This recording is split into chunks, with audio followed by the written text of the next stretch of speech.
بسم اللہ الرحمن الرحیم سیعلم الذین ظلموا ای منقلب ینقلبون۔ آہ 8 شوال یوم البقیع، کہ جس دن میں جنت البقیع کی مقدس مزارات کو منہدم کر دیا گیا، جنت المعلی کے مقدسات کو ویران کر دیا گیا، اور یہ ظلم کرنے والے ظالم یزیدی ہیں جو سیرت یزید پر چلے اور روش یزید اس کے طریقے پر چل کر انہوں نے ظلم عظیم ڈھایا ہے۔ تو سوال ہوتا ہے کہ آخر ان ظالموں نے یہ ظلم کیوں کیا؟ ان کا مقصد کیا تھا؟ وہ کس غرض کی خاطر اتنا بڑا ظلم کیا، اتنا بڑے مقدسات کی توہین کی ہے؟ عرش خدا کو لرزہ آ گیا اس ظلم سے۔ آخر انہوں نے کیا کیا ہے؟ ان کی غرض کیا تھی؟ مقصد کیا تھا؟ تو میرے محترم سامعین، ان کا مقصد وہی ہے جو یزید کا مقصد ہے۔ یزیدی کا وہی مقصد ہو سکتا ہے جو یزید کا مقصد ہوگا، جس طرح حسینی کا وہی مقصد ہوگا جو امام حسین علیہ الصلوۃ والسلام کا مقصد ہے۔ تو ان کا یزید والا مقصد ہے۔ تو یزید کا مقصد کیا تھا؟ اس کی غرض کیا تھی؟ اس نے اتنے بڑے ظلم میں کیا کرنا چاہتا تھا؟ کہاں پہنچنا چاہتا تھا؟ حب الدنیا کی بنیاد پر ریاست دنیا، حکومت دنیا اور دنیا کی عیاشی۔ اس مقصد تک پہنچنے کے لیے اس ملعون نے امام حسین جیسی مقدس شخصیت کو شہید کر دیا۔ امام حسین علیہ السلام کو کیوں شہید کیا؟ اصل میں وہ دیکھتا تھا کہ میرے مقصد میں دین مانے ہے، دین مجھے ایسی حکومت نہیں کرنے دیتا، دین مجھے ایسی عیاشی نہیں کرنے دیتا۔ اس نے دیکھا وحی اور قرآن مانے ہے میرے مقصد میں، تو اس نے کہہ دیا کوئی فرشتہ نہیں آیا، کوئی وحی نازل نہیں ہوئی ہے۔ اور اس نے دیکھا کہ قرآن اور دین اسلام یہ میرے مقصد میں مانے ہیں، تو اس نے دین کا انکار کر دیا۔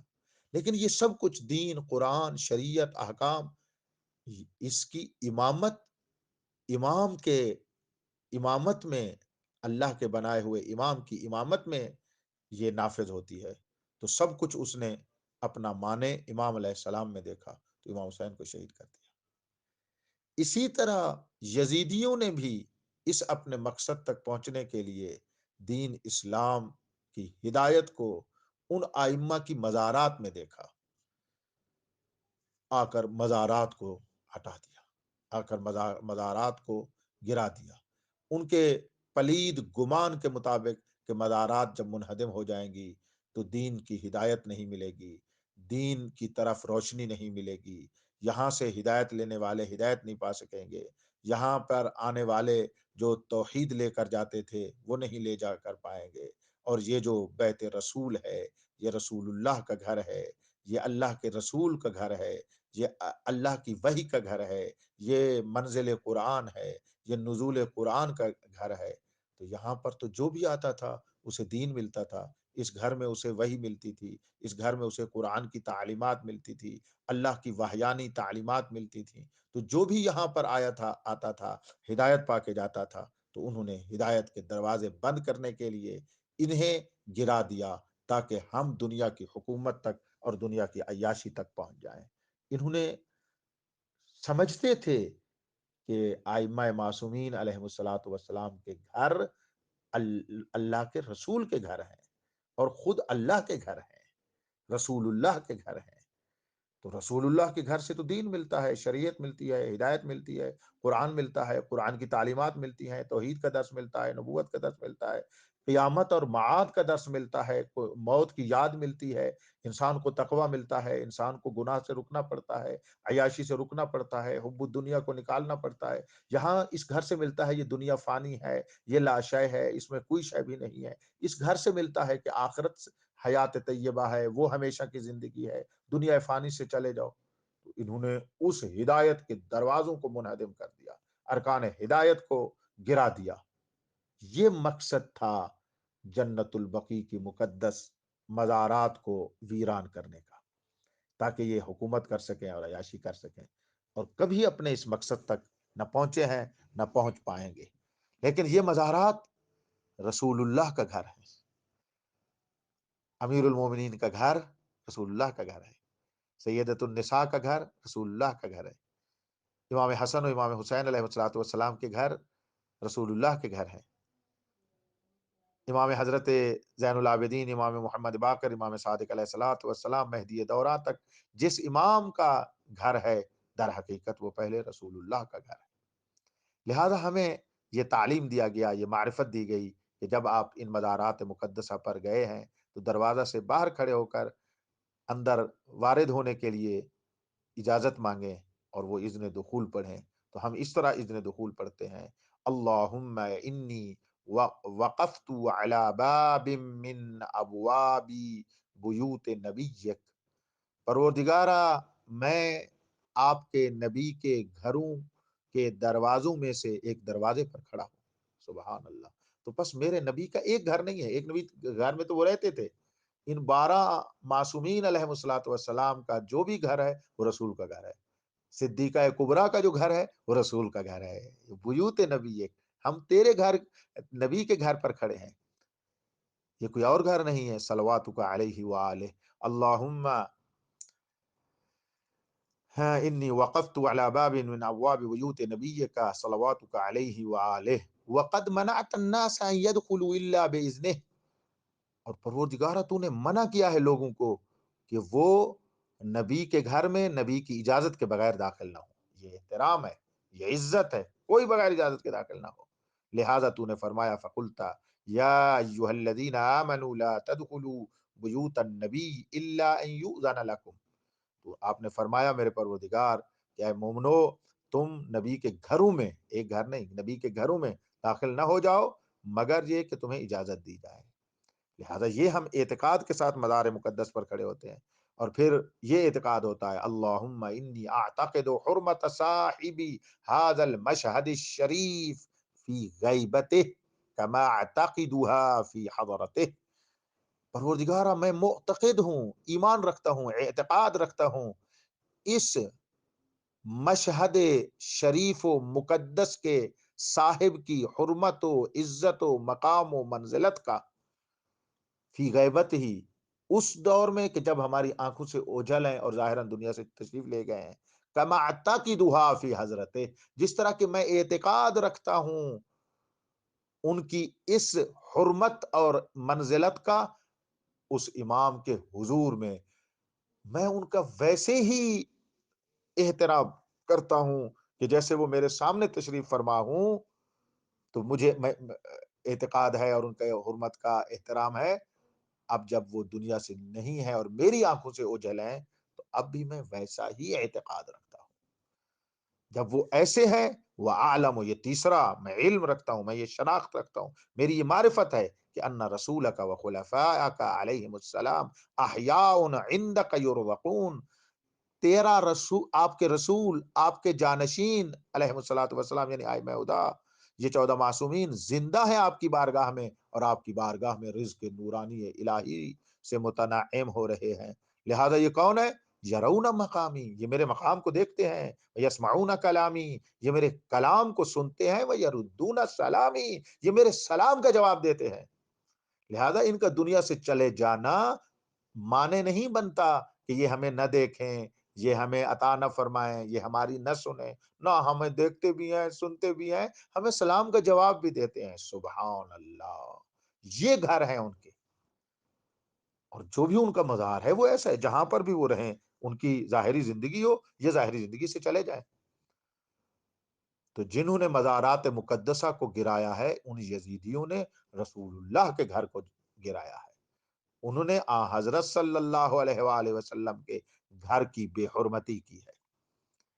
اور پھر مومن مسلمانوں، اس خاک کو، اس سرزمین کو، اس مٹی کو، اس در و دیوار کو ایسے فقط ظاہری جو نظر جسمانی آتے ہیں اس طرح نہ سمجھنا، یہ تو اندر سے نور الہی ہیں، یہ حقیقت میں نور الہی ہے، یہاں تو ہدایت ملتی ہے، یہاں تو جو بھی آتا ہے اس کو تعلیمات قرآن ملتی ہیں، یہ وحی کا گھر ہے، یہ قرآن کا گھر ہے، یہ نور کا گھر ہے، ہدایت کا گھر ہے، جو بھی یہاں سے آتا ہے ہدایت ملتی۔ ارے بھائی، علم ملتا ہے یہاں سے، اللہ اکبر۔ دوسرے اذن دخول میں ہم یوں پڑھتے ہیں اللہم ان ہذہ بقعۃ طہرتھا، اللہ اکبر، پروردگارا یہ وہ زمین کا حصہ ہے جس کو آپ نے خود بے نفس نفیس طہارت عطا فرمائی ہے، اور پروردگارہ اپنی طہارت عطا فرمائی ہے۔ ظاہر ہے اللہ جو طہارت دے گا تو اپنی دے گا، کسی اور کی تو طہارت ہے ہی نہیں، اللہ ہی کسی کو اپنی طہارت دیتے ہیں۔ سبحان اللہ، اس کو آپ نے اپنی طہارت دی ہے۔ یہ ویسے ہے جیسے خود ائمہ ہدی علیہ الصلوۃ والسلام کے لیے آیت تطہیر ہے، انما یرید اللہ لیذھب عنکم الرجس اہل البیت ویطہرکم تطہیرا۔ جس طرح اللہ نے وہاں ان ذوات مقدسہ کو طہارت عطا فرمائی ہے، ان کے گھروں کو بھی یہ طہارت عطا فرمائی ہے، یہ ان کے گھر بھی طاہر ہیں، یہ ان کے گھر بھی پاک ہیں۔ وَأَقْوَةٌ شَرَّفْتَهَا، اور یہ وہ محل و مقام ہے کہ جس کو پروردگارہ آپ نے اپنا شرف عطا کیا ہے۔ اس خاک سے اللہ کا شرف ظاہر ہوتا ہے، اللہ کی منزلت ظاہر ہوتی ہے۔ سبحان اللہ۔ وَمَعَالِمُ زَكَّيْتَهَا، یہ خاک نہیں ہے ظاہراً ہمیں جو نظر آ رہی، یہ خاک وہ خاک ہے جو علم کی جگہ ہے، جہاں سے علم پھوٹتا ہے، جس کو تو نے پاکیزہ کیا ہے ہر ملاوٹ سے، اس میں کوئی جہالت نہیں ہے، اس خاک میں بھی علم ہے۔ کیسے پروردگارہ؟ حیث اظہرت فیہا ادلت التوحید، اس حیثیت سے کہ پروردگارہ تو نے ظاہر فرمایا ہے اس مزارات مقدسہ میں توحید کی دلیلوں کو۔ سبحان اللہ، توحید کی ادلہ خدا اس خاک سے ظاہر کر رہا ہے، اس مٹی سے ظاہر کر رہا ہے، اس ظاہری گھر سے ظاہر فرما رہا ہے۔ اور کیا؟ وَأَشْبَاحَ الْعَرْشِ الْمَجِيدِ، پروردگارہ یہ وہ مزارات مقدسہ ہیں جس میں تو نے اپنے عرش مجید کے عکس ظاہر کر دیے ہیں۔ تیرے عرش کی تصویریں یہاں، یہ تیرے عرش کا آئینہ ہے، ان مزارات میں تیرا عرش مجید نظر آتا ہے۔ سبحان اللہ، یہ ظاہر خاک ہے، اس خاک میں پروردگارہ تیرا عرش مجید نظر آتا ہے۔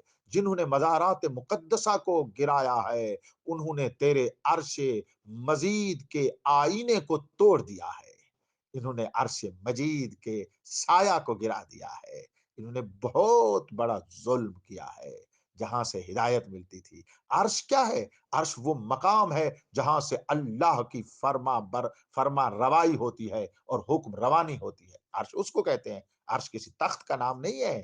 اہل بیت کا یہ بیان ہے کہ عرش الرحمن یوں ہے، الرحمن علی العرش استوا، وہاں کوئی جسمانی عرش نہیں ہے، عرش اس مقام و منزلت الہیہ کا نام ہے جہاں سے اللہ کے احکام صادر ہوتے ہیں، حکومت صادر ہوتی ہے، سلطنت صادر ہوتے ہیں، حکم فرمائی ہوتی ہے، جتنے عالمین میں خدا کے احکام تکوینی اور تشریعی آ رہے ہیں وہاں سے آ رہے ہیں۔ اور یہ مزارات مقدسہ میں اس عرش مجید کی کہ یہ عکس ہیں جن میں اللہ کا عرش مجید نظر آتا ہے، حکم روائی نظر آتی ہے، حکم فرمائی نظر آتی ہے، سلطنت الہیہ نظر آتی ہے۔ کیا بات ہے، اللہ نے اپنی سلطنت کے نمونے ان مزارات مقدسہ کو بنا دیا ہے۔ تو بس اے مسلمانوں، اے مومن مسلمانوں، اٹھو، 8 شوال کو زندہ کریں۔ کتنا غم ہونا چاہیے، کوئی موحد ہے اسے، کوئی رسول اللہ کو مانتا ہے اسے، جو دین اسلام شریعت قرآن سے تعلق رکھتا ہے، اور محبان اہل بیت اور شیعیان حیدر کرار اور امامیہ تو واضح روشن ہے، لہذا تمام مسلمان مومنوں کو عرض کرنا چاہتا ہوں 8 شوال کو منائیں۔ یہ بہت بڑا غم کا دن ہے جس دن اللہ کی توحید کی براہین کو گرا دیا گیا، علم کے پرچم گرا دیے گئے، ہدایت کے ستون گرا دیے گئے۔ اور اٹھیں، اس کو زندہ کریں، اور غاسبوں سے حرمین شریفین کو بھی آزاد کروائیں، اور مزارات مقدسہ جنت البقیع کو بھی اپنی جگہ پر قائم کریں، تو اور اسی کے ساتھ ان مظلوم فلسطینیوں کو بھی ظلم سے نجات دیں، اور یہ بھی ہمیشہ کے لیے آزادی کو احساس کریں گے۔ اور میرا وقت کا امام، میرے آخری امام، میرے کریم امام آپ پر حاضر ہیں، آپ کو دیکھ رہے ہیں، آپ پہ ناظر ہیں۔ میرے مولا کی بارگاہ میں یہ عمل پہنچے گا، وہ خود دعا بھی کریں گے، وہ نصرت بھی کریں گے، اور یہ جب اس کی نصرت ہے تو مولا ہماری مدد فرمائیں گے، اور خود اپنے اولیاء میں اپنے منتظرین عظیم الشان میں شامل کر کے ہمیں اللہ کے مقرب بندے بنا دیں گے۔ 8 شوال نہ بھولیں، کوئی مسجد، کوئی امام بارگاہ، کوئی گھر اس عزاداری سے خالی نہ ہو۔ آپ کو سیدۃ النساء العالمین دعائیں دیں گی، سرور کائنات دعائیں دیں گے، امام الانبیاء دعائیں دیں گے، آپ کا امام زمان، ہمارے آخری امام، آپ کے وارث اور حامی اور ناصر